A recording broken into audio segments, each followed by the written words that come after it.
Hi kids, it's Grammie here. My grandkids call me Grammie, and you can call me Grammie even though I might not be your Grammy. That's okay. Or you could just call me that lady that reads the children's story Bible.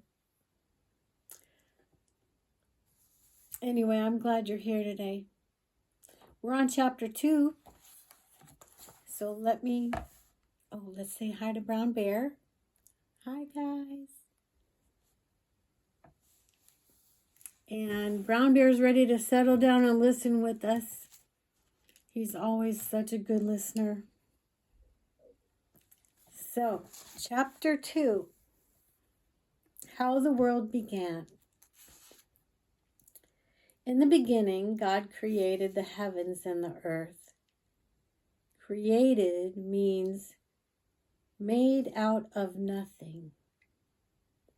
When a man builds a house, he must first have wood, nails, glass, and many other things. If he does not have something out of which to make it, he cannot build a house. But God made the world out of nothing at all. God made the world in a most wonderful way. When God began to make the world, he did not have to work hard and long as a man has to work when he makes a house. All God had to do was simply to speak, and the world began. God did not make the world all at once, as we see it now. At first, land and water, air and sky were all mixed up without any shape. Over it all was darkness, deep, deep darkness, without a ray of light. Then God said, what did he say? Let there be light. And there was light. And God saw the light that it was good. And God divided the light from the darkness. And God called the light day, and the darkness he called night. That was the first day. It is God who still makes the daylight come every morning so that we can get up out of our beds to work and play. It is God, too, who sends the darkness every night so that we can sleep quietly and rest our tired bodies. We need never be afraid of the darkness because it is God's darkness. He made it, and he will not let anything hurt us. God made the air and the blue sky with the soft white clouds floating in it on the second day. The earth and the water were still mixed up. After he made the air and the blue sky, God said, let the waters under the heavens be gathered together into one place, and let the dry land appear. The waters obeyed God. They separated themselves from the earth and ran down the hills into the valleys and out into the sea. So the deep places of the earth were filled with water, and the big oceans began to appear. The land, the hills, and the mountains stood up high and dry above the oceans, and God called the dry land earth, and the gathering together of the waters he called seas. And God saw that it was good. Now there was light and the beautiful blue sky.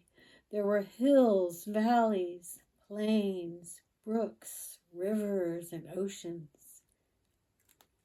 The world was ready for something to grow on it. Then God commanded the earth to bring forth grass and vegetables and fruit trees. As soon as God said it, the bare earth began to grow green with beautiful grass. All kinds of vegetables began to grow. Peaches, apples, oranges, cherries, all these delicious fruits were also created by God at this time. And God made the first roses and lilies and all the other bright colored flowers which make the world very beautiful. And God saw that it was good. And there was evening and there was morning the third day. Next, God made the great and glorious sun to flood the earth with beautiful sunshine and make the earth warm so that all the flowers, fruits, and plants could grow. God also made the silver moon to shine in the dark night when the sun has gone away. And God made the thousands and thousands of bright twinkling stars that shine in the sky at night.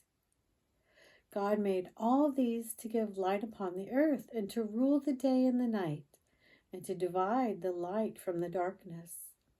And God saw that it was good, and there was evening and morning the fourth day. Now that the beautiful earth was clothed with grass and flowers and trees, and the warm sun was pouring down upon it, it was ready for some animals to live on it. The first living creatures that God made were fish and birds. God filled the brooks and the rivers and the ocean with all kinds of fish. Great whales and little minnows and every other kind of fish that swims. God made all the beautiful, sweet singing birds at this time also. The earth, which till now had only heard such sounds as the humming of the winds and the dashing of the ocean waves, was full of sweet songs from the birds. It was full of beauty, as the bright-colored birds, like lovely jewels, flitted to and fro among the branches of the trees. And there was evening and there was morning the fifth day. And now we come to the sixth day. On that day, God made the animals of every kind and all creeping things. Lions and tigers began to live in the deep woods where there had been no animals at all before. Great herds of cows and sheep fed in the wide meadows. Goats and deer climbed over the high mountains. Rabbits ran about in the grass and made their homes on the ground. White bears trampled over the snow of the cold north. Hosts of chattering monkeys swung from the branches of the trees in hot regions. Soft purring kittens chased their little tails and tumbled over each other in the grass. Huge elephants and tall giraffes, big animals and small ones, God made all of them on this day. That is the end of chapter 2. Say good night, brown bear. Good night.